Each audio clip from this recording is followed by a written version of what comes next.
고린도전서 14장 두 번째 강좌를 소개하도록 합니다. 두 번째는 14장 14절부터 소개하도록 합니다. 내가 만일 방언으로 기도하면 나의 영이 기도하거니와 나의 마음은 열매를 맺지 못하리라. 계속해서 우리는 오순절파와 이렇게 장로교회의 이러한 그 은사론에 대한 해석이 어떻게 서로 차이가 나는가를 계속적으로 또 살펴보고 있습니다. 특별히 우리가 방언과 관련해서 우리가 좀 더 고민해 봐야 되는 성경적 그러한 근거와 내용들을 좀 더 한번 언급해 보도록 합니다. 오순절파들은 방언이 어떤 성령 체험의 특별한 어떤 사건인 것처럼 또 오늘날도 계속해서 성경에 그것이 초대교회에 있었으니까 오늘날도 연속된다라고 이렇게 계속 주장을 하지만 그러한 성경적 그러한 그 주장들이 해석들이 상당히 미약하고 또 근거가 불충분한 것을 성경적 그 자료들을 통해서 우리가 다시 한번 변증해 보면은요, 비판해 보면은요, 구약에서 많은 선지자들이 있었지만 그 수많은 선지자들이 방언을 했다라고 하는 기록들이 과연 있습니까? 이제 이런 부분들에 문제가 되는 것입니다. 그러니까 어떤 아주 특수한 경우는 하나님께서 이제 그 방언과 비슷한 어떤 그 형태의 표현들을 이렇게 특별한 그 계시의 목적으로 계시의 수단으로서 사용하는 것을 보게 됩니다. 구약은 이렇게 환상 또 여러 가지 꿈이라든가 또 이러한 직접적인 또 하나님의 계시의 또 이러한 지시를 통해서 구약의 선지자들이 이렇게 하나님의 말씀을 소개하는 장면들이 나옵니다. 그러나 이렇게 방언, 지금 우리가 논의하고 있는 이런 방언의 이런 형태로 구약의 모든 선지자들이 이걸 경험했다든가 또 이것만을 주로 이렇게 사용했다든가 또 성령 충만의 어떤 증거로 삼았다라고 하는 또 이런 기록들이 거의 이렇게 소개되어 있지 않습니다. 또 일반 성도들 또 일반 이스라엘의 이러한 회중들 또 이러한 많은 또 백성들도 방언했다라고 하는 이러한 기록들이 거의 전무하죠. 그러니까 이제 이런 구약에서 방언 오늘날 현대의 랄랄랄랄랄라 하는 이러한 방언들이 과연 이렇게 구약에 어떤 형태로 있는가? 이 구약에 거의 그러한 그 근거와 자료들을 찾아볼 수 없습니다. 이제 이런 부분에서 심각한 이제 변증의 저들의 오순절파의 해석이 문제가 되는 거고요. 또 신약으로 넘어와서도 보게 되면요. 예수님이 방언했다라고 하는 기록이 있습니까? 이 방언이 그렇게 소중하고 중요한 어떤 은사의 어떤 본질의 성도들의 성화 관련해서 신앙 성장에 아주 중요한 포인트라면 예수님께서도 이 방언을 적극적으로 추천하고 이러한 방언에 대한 어떤 현상들에 대해서 끊임없이 백성들에게 나누어 주셨어야 되는데 예수님의 사역 가운데 방언에 대한 이런 부분과 관련된 사역들은 단 한 번도 나오지 않습니다.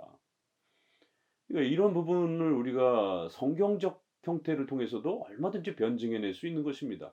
오늘날 랄랄랄라 하는 이런 뭐 따따따따따 하는 이러한 방언들이 이것은 성경적 근거가 없다라고 하는 이러한 것은 성경적인 그러한 토대 위에서 나온 게 아니라는 것을 우리가 분명하게 또 이렇게 비판할 수 있는 것입니다. 오순절의 사건은 사도행전 2장에서 아주 특별하게 전 세계의 이방인들을 이제 복음으로 초대하기 위해서 그들의 언어로 이렇게 복음이 확장되어지는 초자연적인 그러한 표적이요 이사여 기적으로서 그렇게 이제 사도행전에서 사용한 것입니다. 그리고는 이제 고린도전서 12장, 13장, 14장에서 그 특별한 그런 목적으로 주셨던 사도적 은사의 이러한 그 특수성을 특별히 잘 고려해야지 이거를 마치 모든 성도들이 사용할 수 있는 것처럼 또 모든 성도들이 어떤 성화의 어떤 과정 속에서 반드시 성령의 어떤 충만함의 어떤 증거로 사용해야 하는 것처럼 이렇게 남용하거나 함부로 악용하면 안 된다라고 벌써 고린도 교회 안에 그러한 그 이상한 방언의 어떤 이러한 은사를 받았다라고 거짓으로 이렇게 교회를 어지럽히는 자들이 있었고 또 이러한 은사 방언의 특별한 사도적 은사조차도 또 다른 사람들하고 갈등을 일으키면서 자랑하고 이렇게 남용했을 때 또 그것은 더더욱 또 문제가 될 수 있다라는 것을 엄히 경고하면서 방언이라고 하는 이러한 은사는 아주 제한적으로 그렇게 사역해야 하는 것임을 거듭거듭 이 14장은 우리에게 당부해 주는 것을 보게 됩니다. 그리고는 이제 신속히 이제 우리가 갈라디아서 이후에 요한계시록까지 보게 되면 방언에 대한 언급이 없습니다. 요한계시록에서 다른 나라와 족속과 백성과 방언 이런 표현이 나오는데 이거는 다른 나라를 뜻해요. 그래서 그런 많은 백성들이 하나님께로 나와서 이제 종말에는 복음을 믿게 될 것이다. 나라와 족속과 방언들이 방언을 이렇게 다른 민족들이 나올 것이다. 이제 그런 정도 표현할 때 방언이라는 표현을 쓰고 이런 그 우리가 지금 언어의 문제로서의 어떤 그런 표현으로는 요한계시록의 그 표현 제외하고는 신약에 없습니다. 그러니까 이 일반 서신 복음서에서는 마가복음 16장 17절에 그 몇 가지의 사도적 앞으로의 이 표적에 대한 이런 부분들이 단 한 번 언급이 되죠. 새 방언을 말할 것이며 이런 부분들이. 그러니까 그것도 사도적인 특수한 그러한 그 표적으로서 단 한 번 복음서에 언급이 되고 없습니다. 그리고 신약 성경의 고린도전서 외에는 다른 모든 바울 서신도 그렇고 공동 서신도 그렇고 방언에 대한 언급이 없습니다. 바울의 제자와 또 많은 그런 초대교회의 제자들이 이 방언이 그렇게 중요했다라면 방언의 이런 은혜의 충만함을 모든 성도들이 경험해야 된다라는 것이면 부지런히 이걸 추천하고 교회 안에 이렇게 이야기했을 텐데 언급 자체가 없습니다. 오히려 고린도서에서는 사도적 은사로 준 그 방언 자체도 서로 시기하고 질투하면서 잘못 사용해서 혹독하게 책망을 받는 그러한 내용으로서 소개가 되는 정도뿐인 것이에요. 그러니까 이런 면에서 우리가 성경의 이런 많은 그 자료들을 추적해 보아도 사도행전에서 특수한 사도적 표시와 기적으로서 이렇게 소개해 주는 그러한 장면이 유일한 장면 사도행전 2장, 8장 그리고 사도행전 2장, 10장, 그다음에 19장 이렇게 세 번만 소개가 됩니다. 사도행전 자체 내에서도 모든 그 예루살렘 교회와 이방 교회들 전체가 이 방언의 은사를 받았다는 얘기도 없습니다. 방언의 은사가 그렇게 중요한 것이다라면 초대교회의 수많은 교회, 특별히 안디옥 교회를 시작부터 시작해서 소아시아에 얼마나 많은 교회들이 있었습니까? 그런데 그러한 교회들에게 모두 다 방언의 은사가 주어진 걸로 소개하지 않습니다. 그렇기 때문에 사도행전에서도 딱 세 번만 그 특수한 지역에 이제 선교의 그런 목적을 가지고 세 번만 소개를 하는 것이. 그리고 고린도서에는 바로 이 방언의 초대교회의 사도적 은사를 잘못 악용한 것에 대해서 아주 혹독하게 책망하면서 이런 방언의 이런 특별한 은사들은 어떻게 사용해야 되는지 아주 그 사용하는 조건이 까다롭고 그래서 두세 사람이 이렇게만 허용되어지고 많은 사람들이 한꺼번에 방언을 해서는 절대로 안 된다라고 하고 최대치가 세 사람 정도까지 이렇게 허용을 하고 그것도 반드시 통역을 해야 하는 조건에서 공적인 이런 형태로만 사용되어져야 되고 개인적인 그러한 사용으로서는 금지된 이러한 형태로서 아주 제한 조건을 가지고 소개를 하는 것입니다. 자, 그렇기 때문에 꼭 기억하셔야 됩니다. 방언은 오순절파나 이런 신비주의 계열의 이러한 그 주장이었지 장로교의 이런 개혁주의 해석이 아닙니다. 우리가 좀 더 교회사적으로 또 조금 언급해 보게 되면은요. 교회사적으로 방언을 이렇게 특별한 은사의 성도들의 능력 체험과 성화의 체험으로 이렇게 강조한 것은 주로 신비주의자들 또 이단에서 정죄받았던 그런 자들이 주로 강조를 했지 정통 기독교라고 하는 이러한 그 기독교 분파에서는 방언에 대한 이러한 언급 자체가 또 교회사적인 자료에서도 없습니다. 소위 우리가 교부 시대라고 하는 500년 동안의 이러한 그 역사에도 보게 되면 그 시대에도 이단들에 해당이 되는 몬타니즘 또 그다음에 영지주의자들 이런 신비주의자들 또 이러한 그 아주 극단적인 그러한 이런 분파들이 주로 방언을 주장했고 그럴 때에 어거스틴이라든가 크리소스톰이라든가 이런 분들은 아주 엄히 책망을 합니다. 교회 안에서 그러한 이상한 소리를 하지 말라라라고. 그리고는 이제 우리가 종교개혁 시대 때도 보게 되면은요. 종교개혁 시대 때는 루터나 칼빈, 쯔빙글리 방언했다는 이야기가 교회사적 자료가 없습니다. 그러니까 그들의 설교와 이런 내용에서는 오히려 그때 당시에 제세례파, 신비주의, 직통계시를 황홀경을 추구하는 이러한 신비 체험을 강조하는 신비주의자들이 주로 이상한 소리를 하면서 하늘에 이런 음성이다 그러면서 랄랄랄라 뭐 소위 따따따따 하는 이러한 방언의 이러한 부분들을 연속을 주장했을 때에 칼빈의 기독교 강요라든가 종교개혁자들에 의해서 아주 혹독하게 책망을 받습니다. 그건 아주 하나님을 모욕하는 행위다라고 이렇게 책망을 받습니다.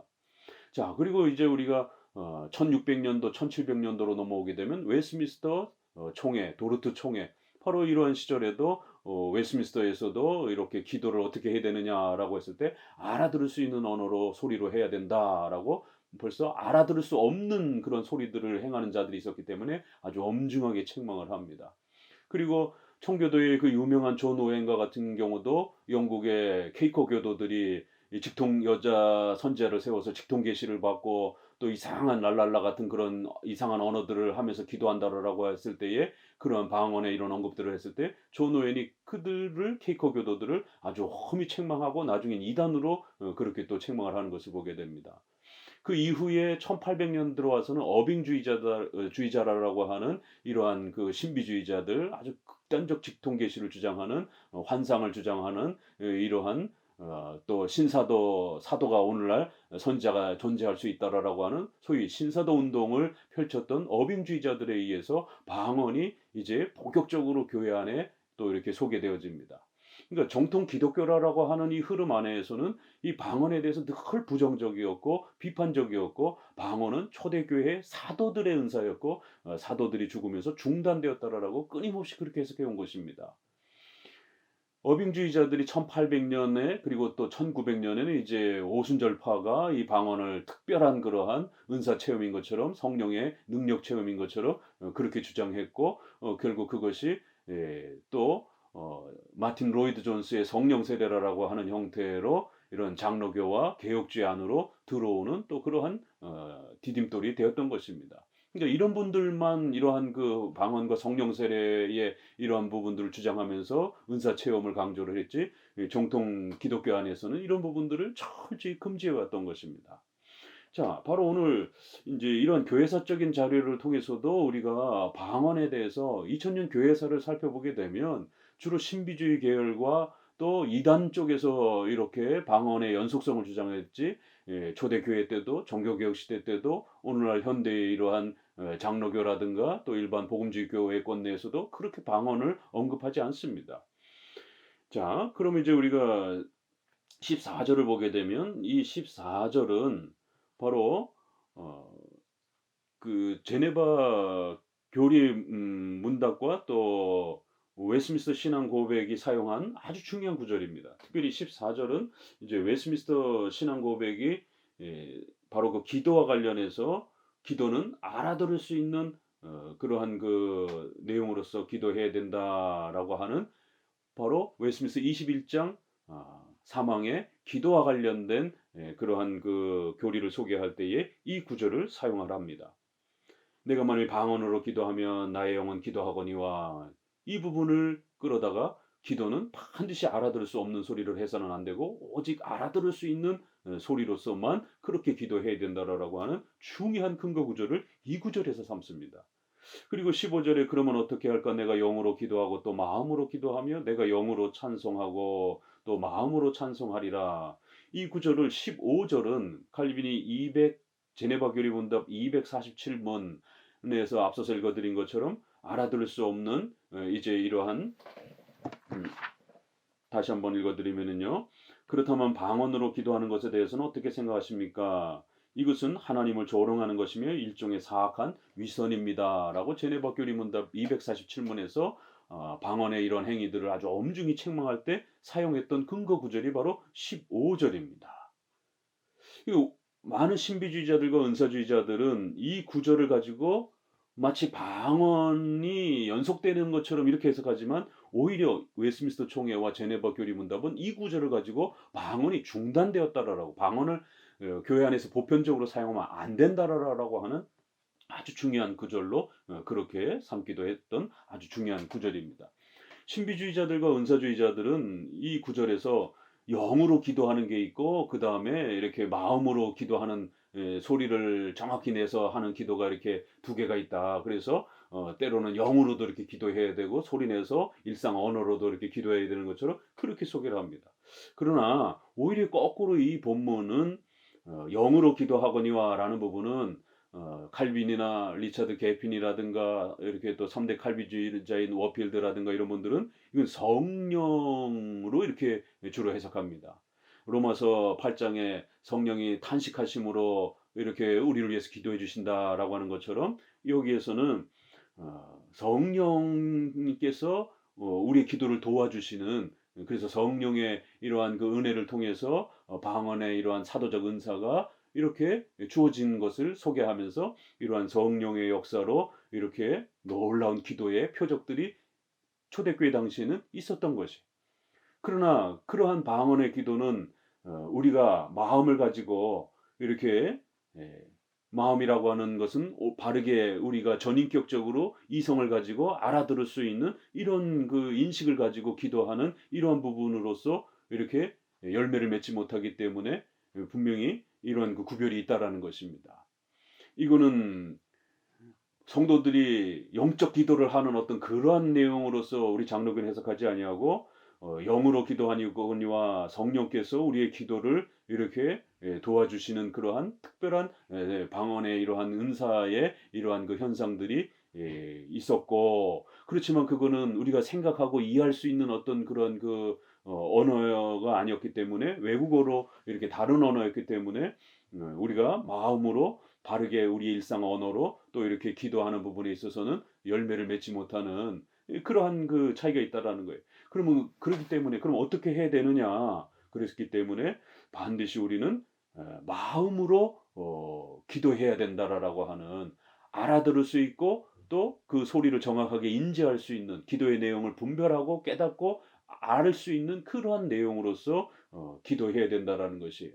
그러니까 영과 마음이 이렇게 두 개로 이렇게 되어 있는 게 아니라 이것은 다 하나님 안에서 우리가 기도의 이러한 아주 중요한 규범으로서 성령께서 성령의 은사라라고 하는 이러한 방언의 이러한 특별한 이러한 부분들을 사용하시는 그러한 면이 있고, 그럼에도 불구하고 우리는 그러한 방언으로 기도의 이러한 부분들을 사용하면은 전혀 기도의 이러한 그 혜택을 누리지 못한다라는 것이. 그래서 일반 성도들은 반드시 마음으로 우리의 전인격을 다해서 우리의 이성을 가지고 하나님의 뜻을 분별하면서 그렇게 기도해야 된다라는 것이에요.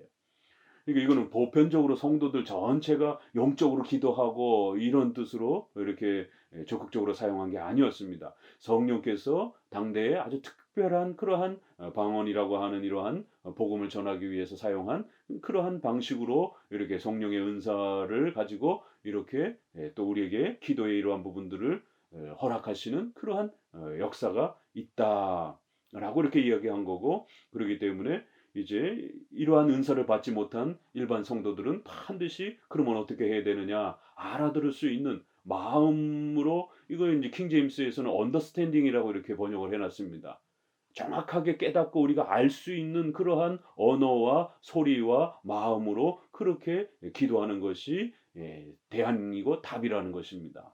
그래서 방언이라고 하는 이런 특수 은사가 사용되어졌을 때 일반 성도들은 전혀 그 언어에 대해서 이해를 못하기 때문에 열매를 맺을 수 없다라는 것입니다. 그래서 일반 성도들은 마음으로 이렇게 언더스탠 이해할 수 있는 그러한 소리로서 기도해야 된다라는 거예요.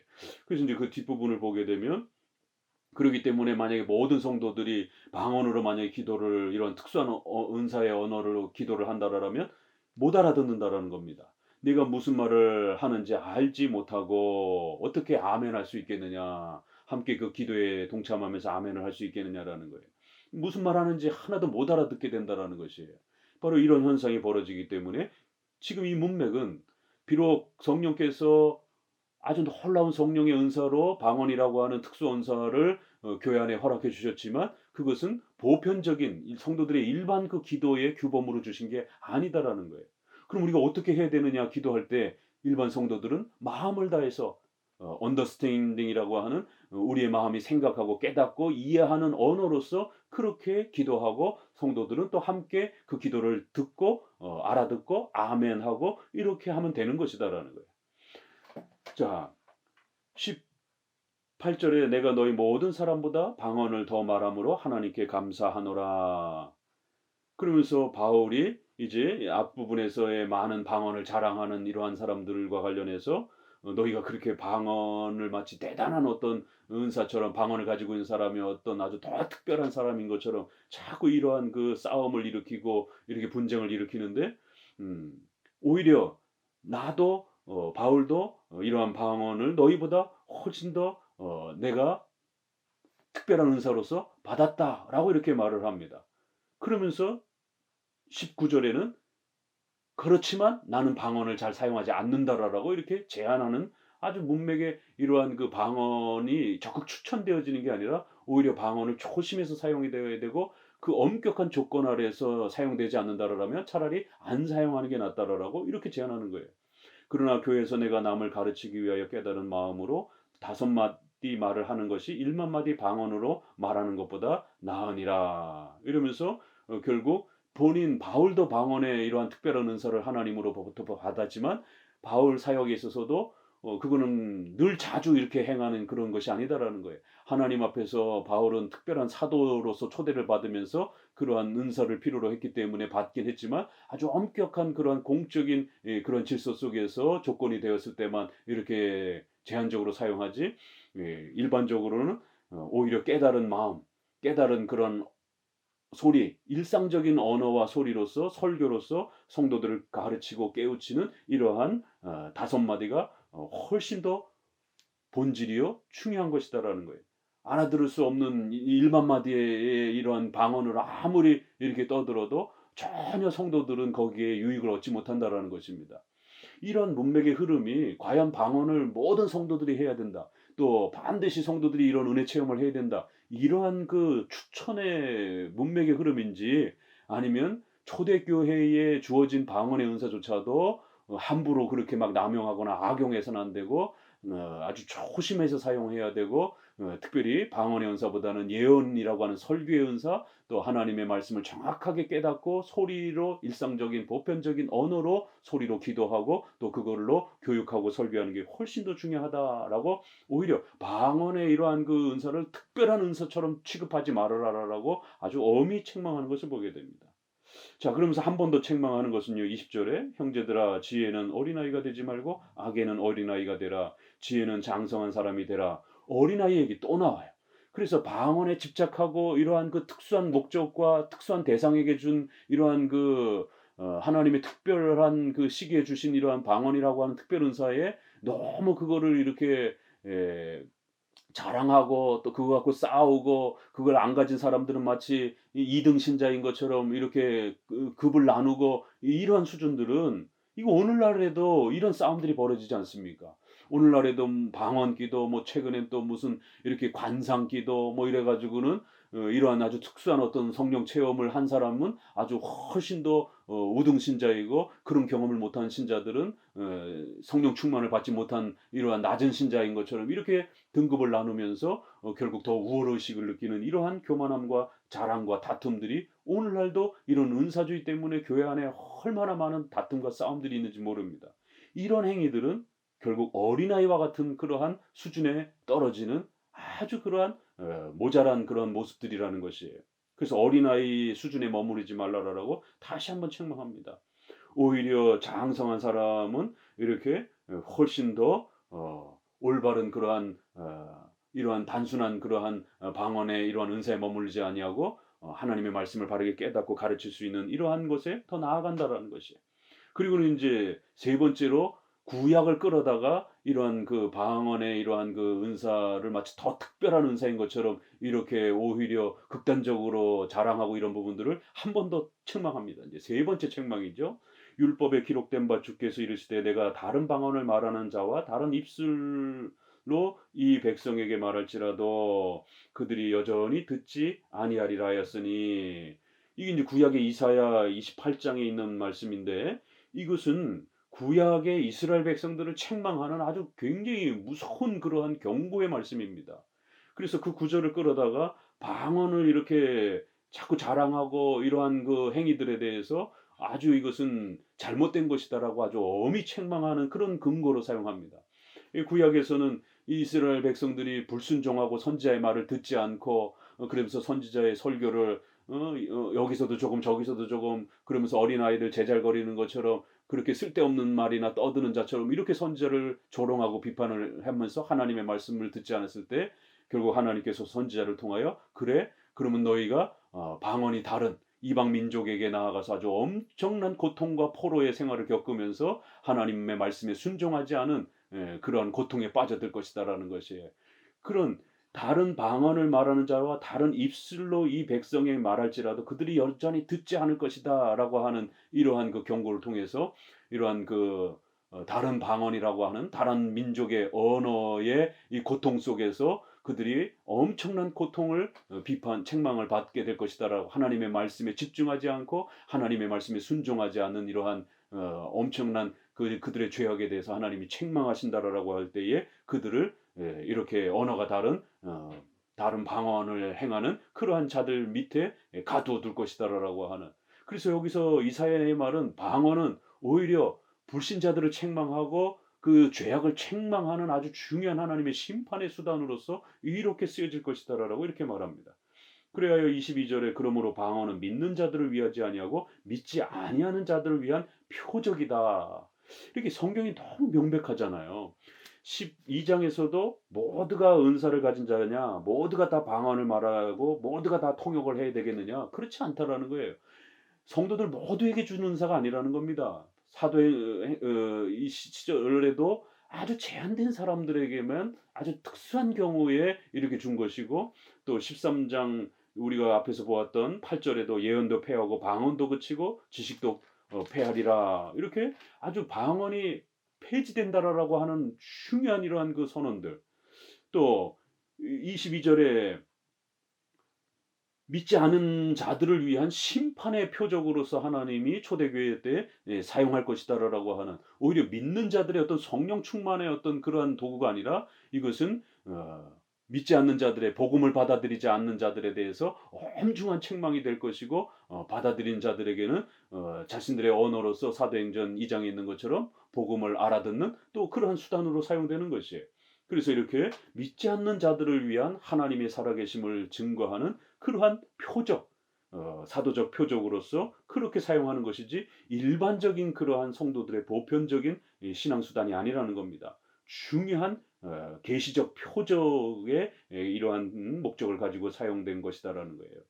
그러나 예언은 믿지 아니하는 자들을 위하지 않고 믿는 자들을 위함이다. 그래서 설교 사역을 통해서 성도들을 가르치는 게 훨씬 중요하다라고 이렇게 말합니다. 자, 그러면서 23절에 그러므로 온 교회가 함께 모여 다 방언으로 말하면 여기도 보세요. 여기도 가정법이잖아요. 모든 성도들이 다 방언으로 초대교회는 말하지 않았습니다. 어, 여기서조차도 만약에 그런 일이 벌어진다라면 어떤 일이 벌어지냐? 알지 못하는 자들이나 믿지 않는 자들이 들어와서 너희를 미쳤다 하지 않겠느냐. 앞부분에선 야만인이라는 이런 아주 엄중한 그 거친 단어를 책망의 단어를 썼죠. 그래서 방언을 초대교회조차도 잘못 사용하게 되면 야만인 소리를 들을 수 있고 또 이 본문에서도 만약에 성도들이 모두가 다 함께 교회 안에서 방언으로 이렇게 기도하고 떠들고 이러게 되면 불신자들 눈에 우리가 비치게 되면 우리가 미친 사람들처럼 이렇게 보여질 수 있고 야만인처럼 보일 수 있다라는 거예요. 과연 이런 표현이 모든 성도가 다 방언을 해야 된다라는 권면입니까? 아니죠. 이거는 방언을 모든 성도들이 그렇게 막 사용하고는 안 된다라는 겁니다. 통역이 없이 이렇게 모든 성도들이 막 떠들면 도대체 무슨 말을 하는 건지 아무도 못 알아듣는 이러한 형태가 되기 때문에 마치 미친 사람들이 제각기 자기 말만 떠드는 그런 형태가 될 수도 있다라는 거예요. 너 이걸 미쳤다 하지 않겠느냐라고 하면서 계속 방언을 잘못 사용하면은 이런 일들이 벌어진다라는 거예요. 그래서 초대교회는 반드시 그 질서, 두세 사람에게만 제한적으로 주어지고 그 사람들도 순서적으로 한 사람씩만 해야 되고 또 반드시 통역에 이러한 그 조건을 붙여야 되고 그런 조건이 없다라면 하지 말라라는 것이에요. 그래서 바울조차도 자기도 은사를 받았지만 그것을 늘상 사용하는 게 아니라 오히려 깨달은 다섯 마디로 설교로서 알아들을 수 있는 말로 설교하는 것에 훨씬 일상적인 질서였다라고 그렇게 권면을 합니다. 그러나 다 예언을 하면 믿지 않는 자들이, 알지 못하는 자들이 들어와서 모든 사람에게 책망을 들으며 모든 사람에게 판단을 받고 그 마음에 숨은 일들이 드러나게 될 것이다. 이러면서 결국 설교에는 알아들을 수 있는 언어로 하기 때문에 결국 모든 사람들이 죄에 대한 책망을 듣고 예수 그리스도를 소개받을 것이다라는 것이에요. 자, 이처럼 아주 중요한 이 부분에 있어서 오늘 또 방언에 관련된 중요한 단어들이 또 이렇게 표현되었고, 이러한 구절들을 우리가 어떻게 해석했는지 장로교는 이런 식으로 해석해 간다라는 것을 또 잘 이해하셔서, 방언의 은사는 사도적 은사이고 단회적인 은사이지 오늘날의 성도들의 성령 충만과 성도들의 성화의 어떤 도구로 사용되는 그런 연속적인 그러한 수단이 아니다라는 것을 꼭 명심하시기 바랍니다. 감사합니다.